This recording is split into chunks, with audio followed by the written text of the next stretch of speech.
big win for hip-hop.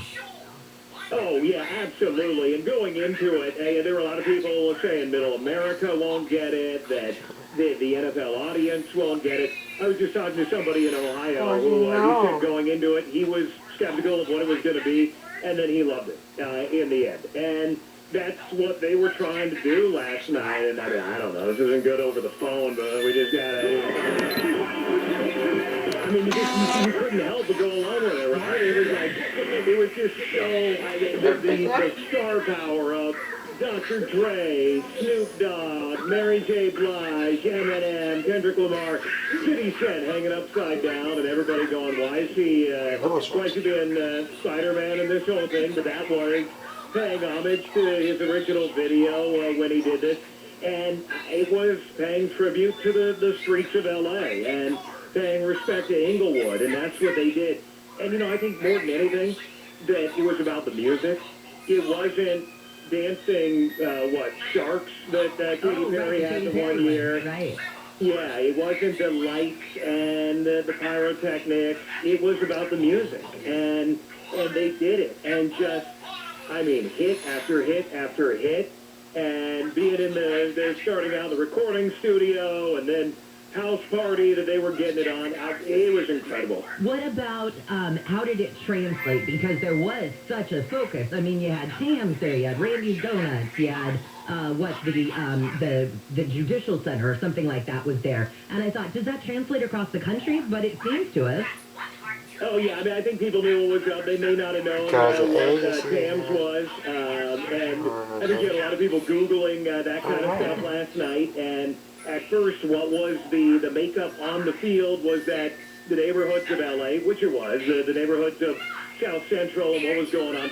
But they got it. It didn't take very long. They were able to figure it out. And whether you were a Bengals fan, a Rams fan, any other fan, it seemed like everybody was loving it. And most years, don't we come away from it where you have people going, man, that was horrible. I wasn't into it. And this year, even those who are not into rap and R&B seem to be saying that was history right there. They know what it was.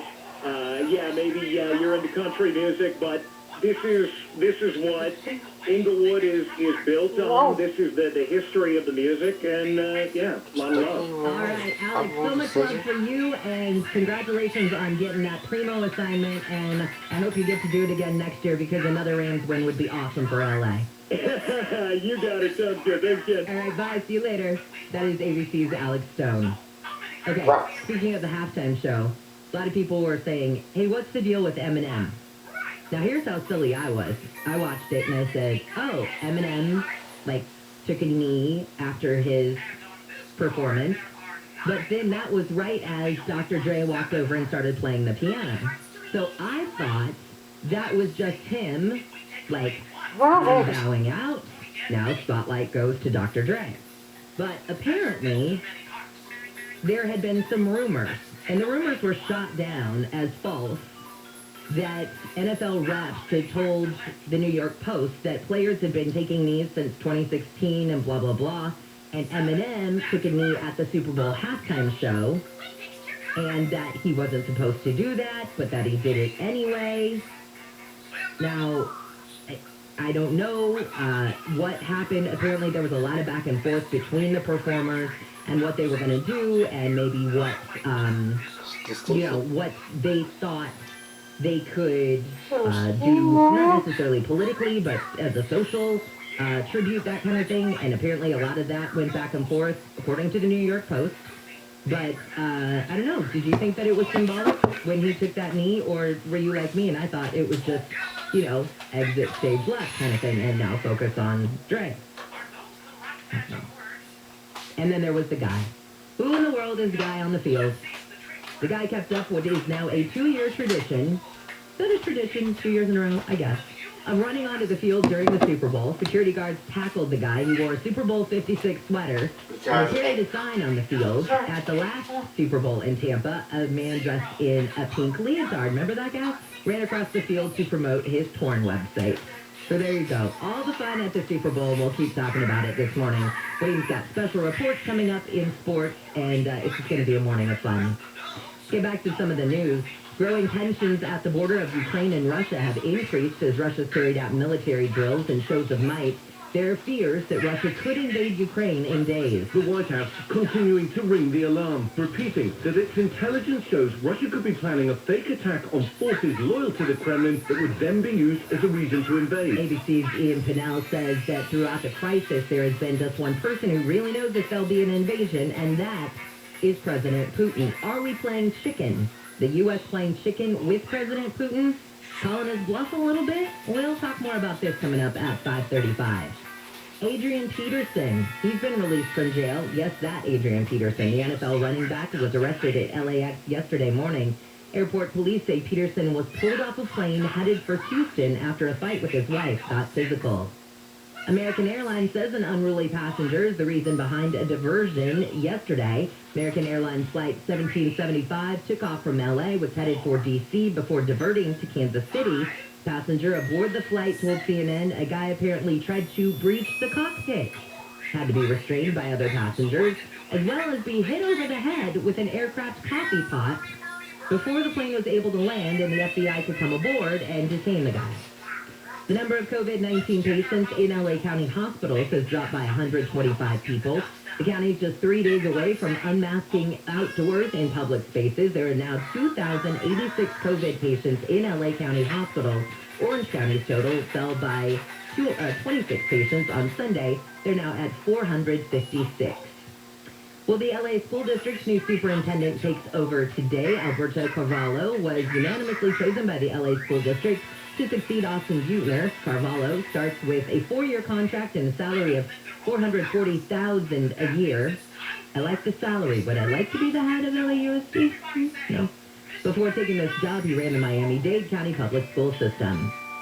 And Irvine has become the third city in Orange County to choose 100% clean energy as a default for families and businesses. Huntington Beach and Buena Park also chose 100% renewable energy as part of the new OC Power Authority. Fullerton is the fourth city in the OCPA, but selected the 70% default. Irvine's vote last week hiked rates about $6 a month for average families, but ratepayers in any of the cities can opt for more or less clean energy or stay with SoCal Edison. Supporters say the yearly reduction of greenhouse gases from the city's default choices is equivalent to taking 364,000 cars off the road. In Orange County, Corbin Carson, KFI News. All right, when we come back, we're going to talk Olympics with ABC's Alex Prescia. You may have heard of Erin Jackson winning gold for the U.S. in women's speed skating, but there is so much to this story. And what is all the brouhaha about the 15-year-old from Russia who is in the pairs competition for skating?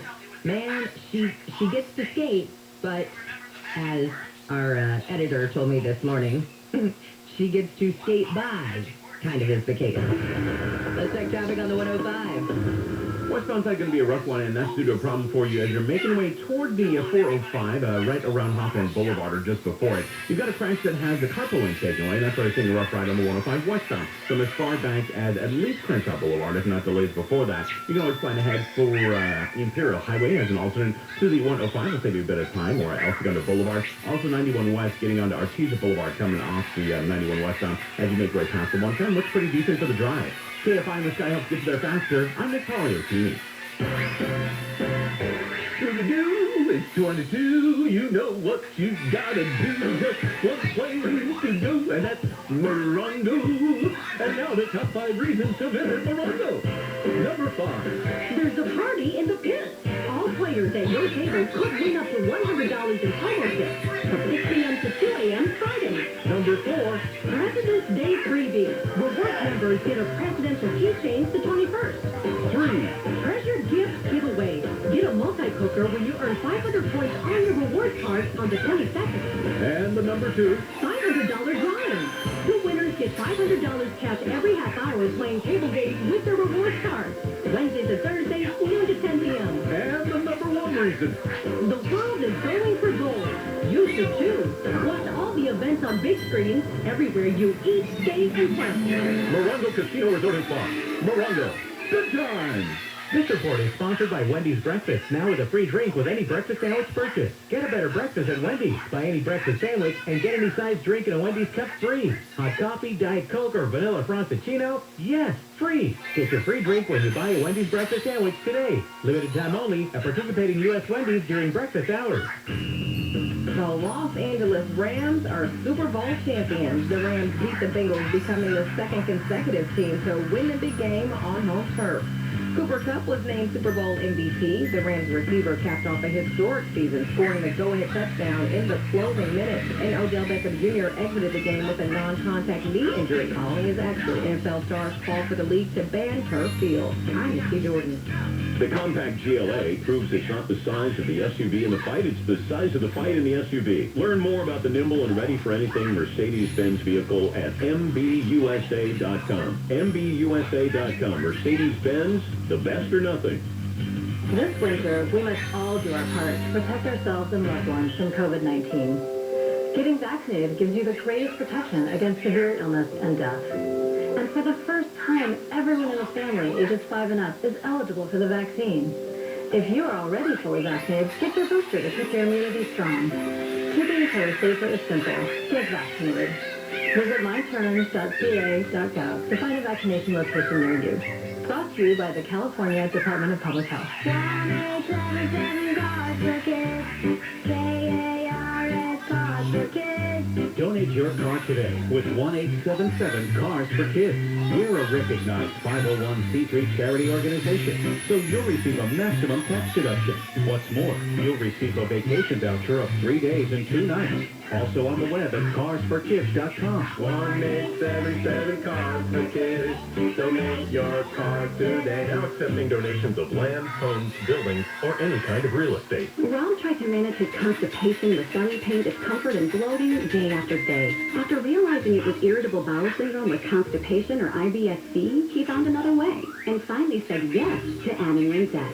Linzess, or linaclotide, is a prescription medicine that treats IBS-C in adults. Linzess works differently than laxatives. It lets you have more frequent and complete bowel movement and helps relieve overall abdominal symptoms, belly pain, discomfort, and bloating. These symptoms were studied in combination, not individually. Do not give Linzess to children less than 2 years old. It may harm them. Do not take Linzess if you have a bowel blockage. Get immediate help if you develop unusual or severe stomach pain, especially with bloody or black stools. The most common side effect is diarrhea, sometimes severe. If it's severe, stop taking Linzess and call your doctor right away. Other side effects include gas, stomach area pain, and swelling.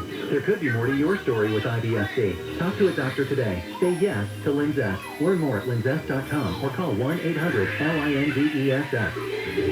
Sponsored by Happy and Ironwood Pharmaceuticals. Okay, real quick, best thing about SolarMax technology. Easy. Tons of money that I've saved. So don't miss out. Yeah, SolarMax has the new Tesla 420-watt panel package for $79.96 a month and 0 down. Call pound 250 and say keyword SolarMax. Monthly payment available on approved credit. See us to be number 972 Before I started Rooter Hero Plumbing, I was an angry young man. Hello, I'm John McClain. I was angry because my dad died when I was 17 and he left me alone. I was angry because I couldn't go to college with my friends and because I had to drop out of high school. It's not a pleasant story. But as I grew older, I also grew up. I realized that my dad didn't leave me alone. He left me with values and principles that continue to shape my life. Dad said, be on time. He didn't like it when people were late. He taught me to be polite. It was something I lost, but recaptured along the way. And he taught me to keep my promises, because broken promises lead to broken relationships. We teach and keep these values at Rooter Hero Plumbing. I think we have a pretty good company. I know we have great people. And if one of our heroes fails to live up to these values, please call me. My private number is on the back of every Rooter Hero business card. You can also reach us at rooterhero.com. Thank you.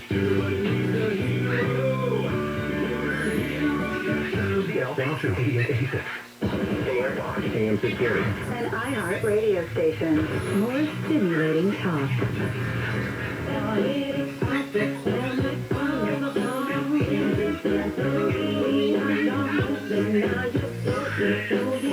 Very brave live. Doing a very Beyonce looking outfit. Leotard, lots of sequins all over it, the knee-high boots thing. She looks amazing. One of the performers last night at Super Bowl 56 halftime show where, oh, I'm sorry, whose house? Rams' house. Rams won it last night over the Bengals, 23-20. Just a nail-biter of a game right down to the last second. And this is, of course, the first big win at SoFi Stadium. So how perfect that it's the Rams. It's the team's only other Lombardi trophy that came in 2000, but that's when they were playing in St. Louis. That's when they won the NFL championships, though, as the LA Rams in 1951. But that was before the Super Bowl era. So congratulations to Rams fans. Congratulations to all of my neighbors. It was just a fun night. It really was. The busiest U.S.-Canada border crossing is opened after demonstrators blocked it for nearly a week. Police in Windsor, Ontario arrested 25 to 30 protesters and towed several trucks yesterday. The Ambassador Bridge reopened to traffic late last night. I heard one woman who was a driver for one of the trucking companies, and she said she lost her job. She refused to go into Canada because of the vaccine mandate, and she said they'll have to carry me away. And I wondered, was she one of the 25 to 30 protesters who were arrested? Maybe.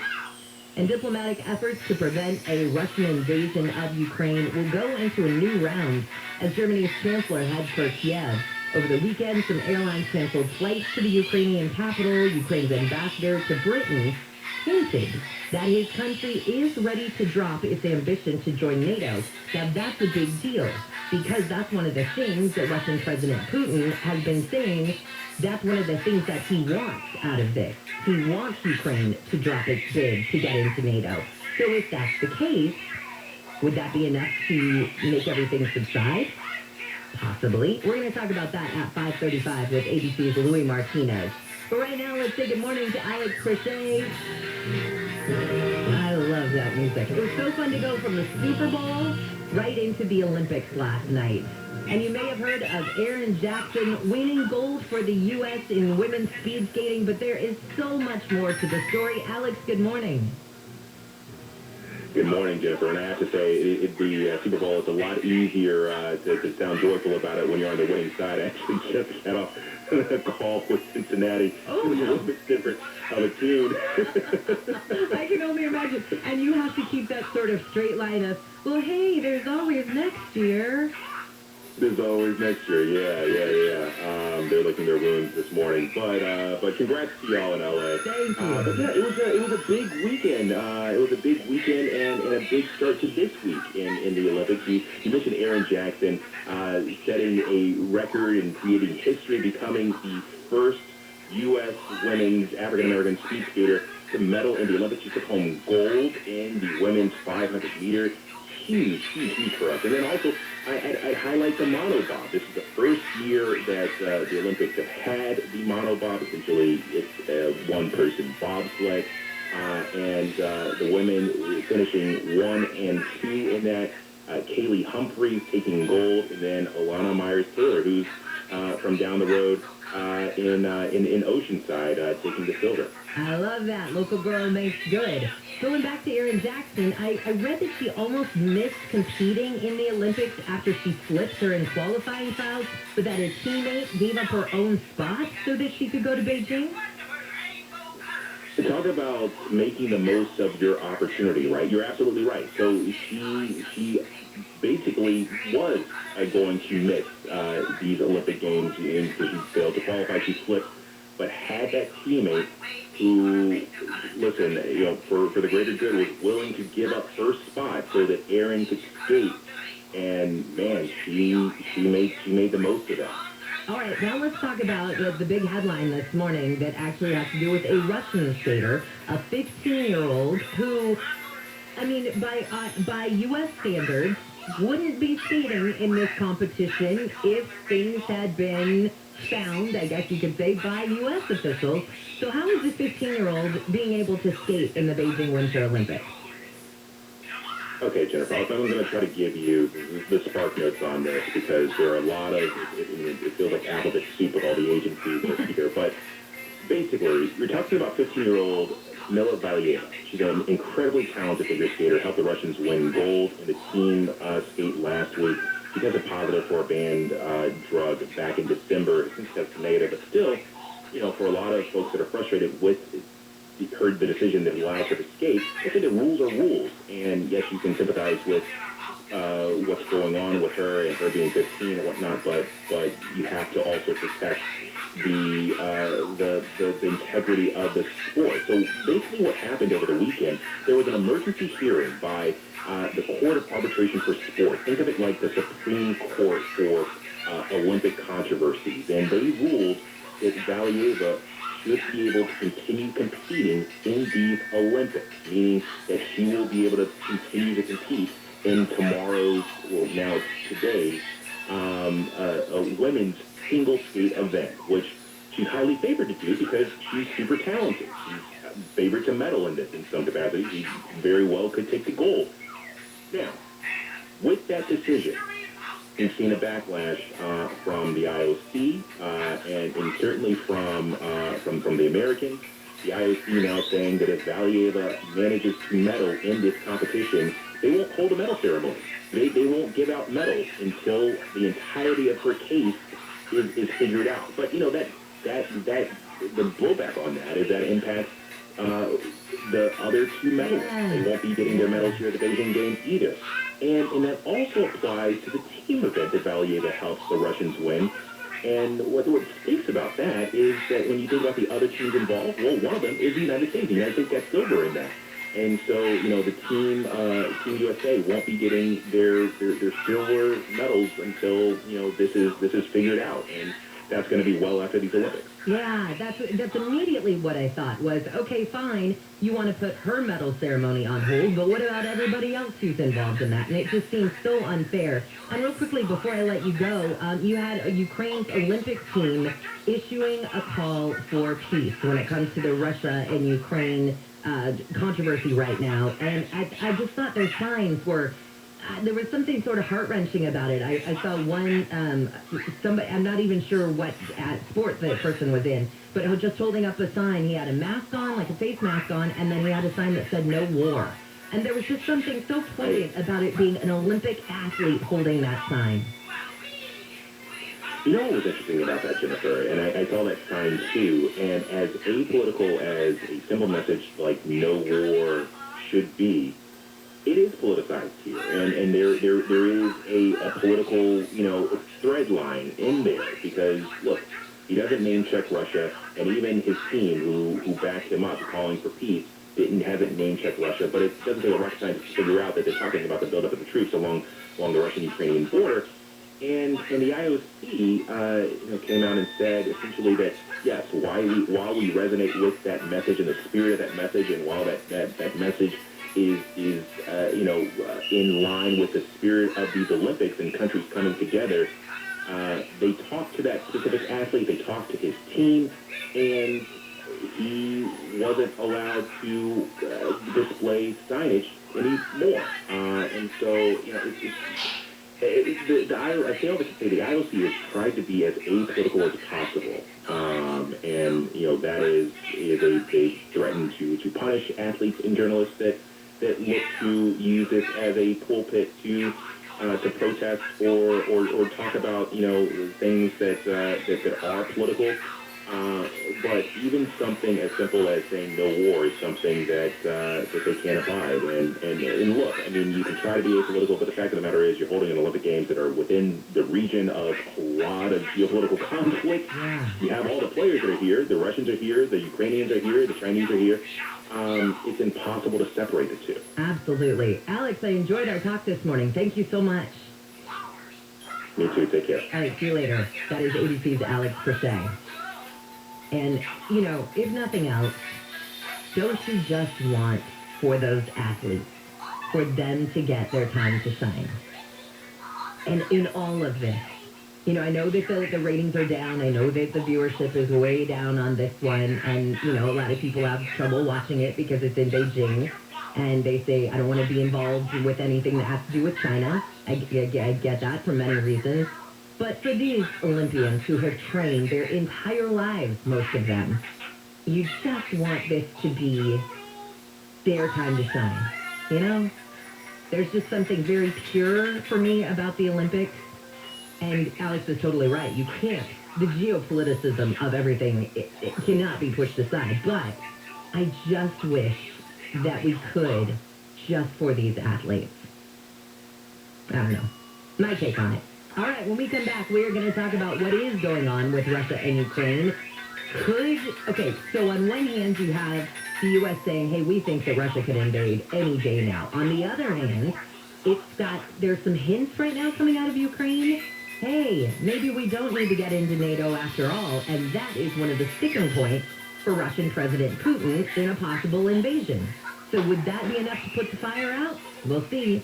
From the Southern California Toyota Dealers Traffic Center, let's go places. We're off to the 91. The Riverside and westbound side of the 91 going to be a rough go for you from Tyler, and heavy stretches continuing to the Corona area. And we have toward the 241 toll road. It opens up beyond that out of the Santa Ana Canyon. You're Belinda and Anaheim Hills as you make way toward the 55. Northbound side out of the 5 out of Norwalk. From before the 605, and we're going to get into Commerce towards Slauson. A little relief and then heavy again for you from Washington Boulevard as we continue beyond the 710. And still, as you go up Heights, a 5 northbound toward downtown and the 101. KFI in the Sky helps get you there faster. I'm Nick O'Keefe.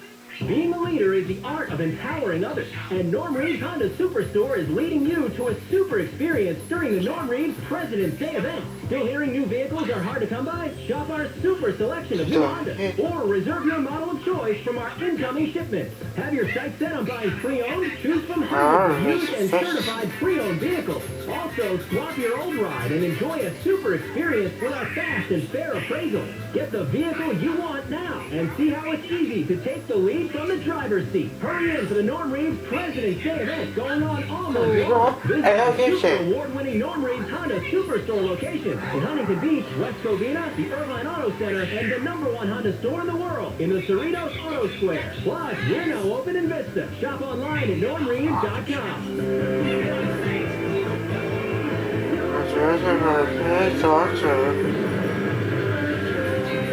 At the Global Honda New Vehicle Sales 2021. Here's SoCal weather from KFI. We've got a sunny day ahead, but wow, do we have some weird weather headed our way. So today highs are going to be a lot like they were this weekend, just a little bit cooler. So we'll be around 70 at the beaches, right around 80 inland. Then tomorrow, you ready to drop into the 50s and low 60s? That's what's happening. It'll become partly cloudy tomorrow with a slight chance of showers as well. And then it looks like that chance of showers stays with us until Wednesday. We leave local. Live from the KFI 24-hour newsroom, I'm Jennifer Jones-Lee. Saving money feels pretty good. So lower your rates, not your expectations. At Allstate, better protection costs a whole lot less. Visit Allstate.com or call an agent for a quote today. Want to boost your immunity and protect your community? Get a COVID-19 booster. They help keep you and others safe from the virus and its variants this season and beyond. If it's been at least 6 months since your last dose of Pfizer or Moderna, or at least 2 months since your last dose of J&J, it's time for a booster. Visit myturn.ca.gov to find a booster near you.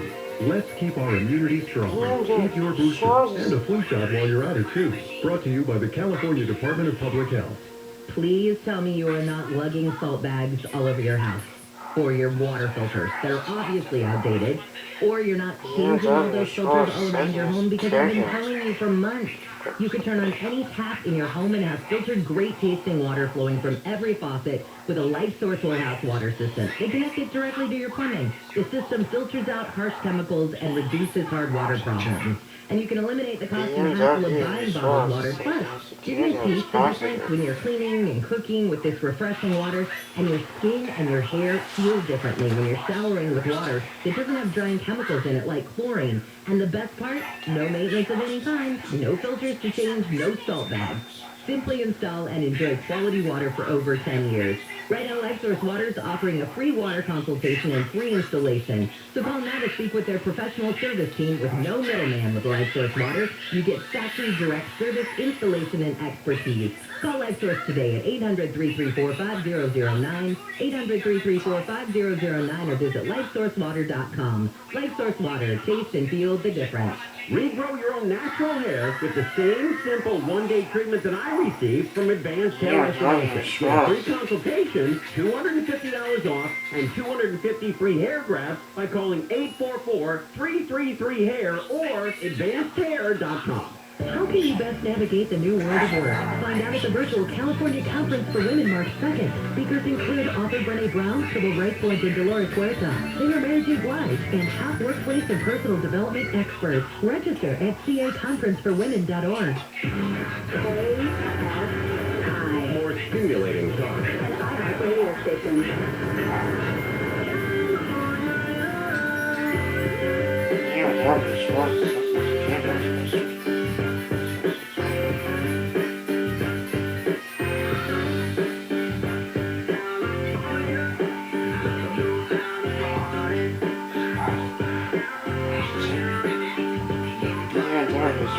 Yes, we do. And most of our celebrations were pretty peaceful after the Rams won Super Bowl 56 yesterday. But then, of course, you have to have those few bad apples. Police declared an unlawful assembly last night, and mounted officers broke up a crowd. Cops had to pull over a driver for doing donuts after the Super Bowl, found a gun in that guy's car. He was taken into custody, and an MTA bus was vandalized, and some people set off fireworks in the streets. That is your big story, though, this morning. Rams win in Rams' house. Welcome to your wake-up call. I'm Jennifer Jones-Lee. A couple other stories we're watching. Adrian Peterson's been released from jail. The NFL running back was arrested at LAX yesterday morning after a fight with his wife got physical. Evan Reitman has died. The influential filmmaker and producer behind Animal House and Ghostbusters died in his sleep at his home in Montecito on Saturday. He was 75. And we're also following the story of those 3 officers who were injured, 2 of them critically after a crash on the southbound 110. Nick's been talking about this morning, and I know he'll keep us updated throughout the day. Right now, let's say good morning to ABC's Louis Martinez. Louis, is this a game of chicken? Is this a game of who blinks first? What is going on right now between the U.S. and Russia involved in regarding the Ukraine and Russia? Good morning, Jim. Yes, it's all about Ukraine right now. It's trying to figure out whether Vladimir Putin is going to order an invasion, a large-scale invasion of Ukraine, something that hasn't been seen on the like since World War II.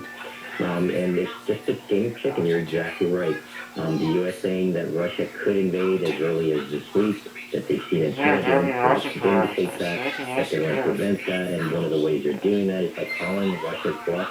They're calling them out by releasing highly classified intelligence that suggests that Russia is trying to play this game, what they call a false flag, where they create a scenario where they can justify an invasion by saying that Ukrainian forces may be attacking Russian separatists or maybe Russian troops. It's a game plan that they've used in Crimea, that they've used in Georgia, even in Chechnya. And so this is the United States using this declassified intelligence as a means of trying to preempt Russia. But the goal here is to prevent a Russian invasion, and I think if nothing happens, it's a success. But it just remains unclear whether anything is going to happen here. But I think the main concern in the administration is that this is more likely than not. To happen any day, right? It could happen any day. You know, you heard the language a couple of weeks ago, actually, from the White House and others, that it was imminent, and then they had to step that back because the implication was that if you say imminent, it's going to happen right now. And then they switched it to any day. And I think that's where they're at right now. Because they've got this intelligence that seems to indicate that there is continued planning for this false flag operation. And even if it's not the case, I think, you know, it's still, the ball is still in Vladimir Putin's court. He's the one that's going to decide.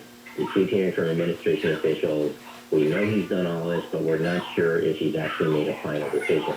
Well, does that really matter? Because when you're making all these incremental decisions to send thousands of troops and thousands of pieces of equipment, tanks and ballistic missiles to the border with Ukraine, you're hinting at something. And so that final decision may have happened already. Who knows? But either way, the United States has to take it all seriously. And that's one of the things that we saw last week. On Thursday, the White House called a last-minute meeting of its national security team.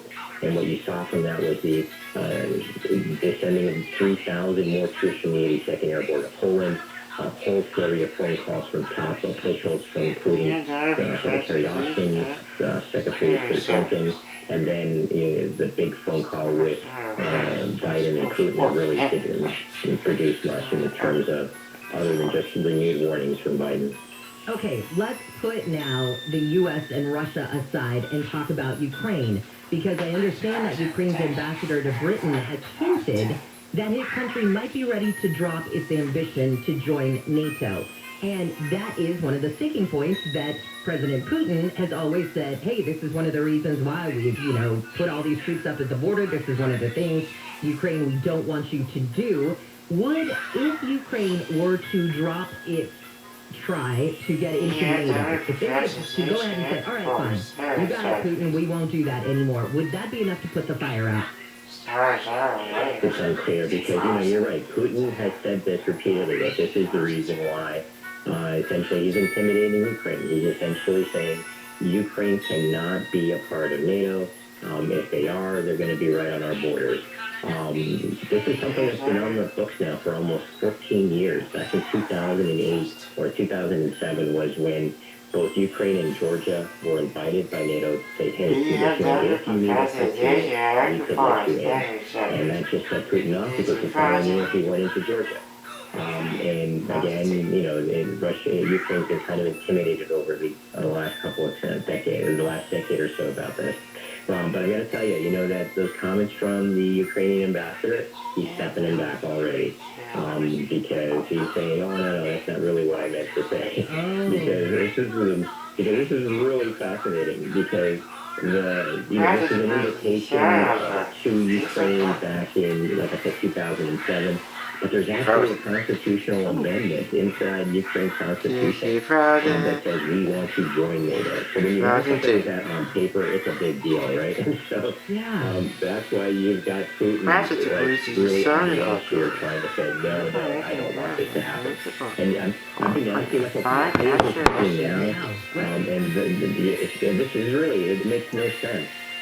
But really what you're seeing is, well, you have to get into the logic of Putin. And one of the things that I came across a couple of weeks ago was a statement where he said, you know what, remember back in 2014, Russia took over Crimea. His whole mission is, if Ukraine becomes a member of NATO, what if they try to take back Crimea? Then we are now at war with NATO. It's an interesting scenario. Probably the only thing that I can see that would justify, bringing up so many forces around Ukraine to try to do this. If it's a bluff, it's a very expensive bluff, and it's coming to a point right now where you have to figure out whether it's going to be real or not. Louis, thanks for laying it all out for us. I appreciate it. You got it, Jim. Thanks. Thanks. See you later. That is ABC's Louis Martinez. It's so hard to predict what is going on. And he's absolutely right. Really, the only person who knows what is going on is President Putin of Russia.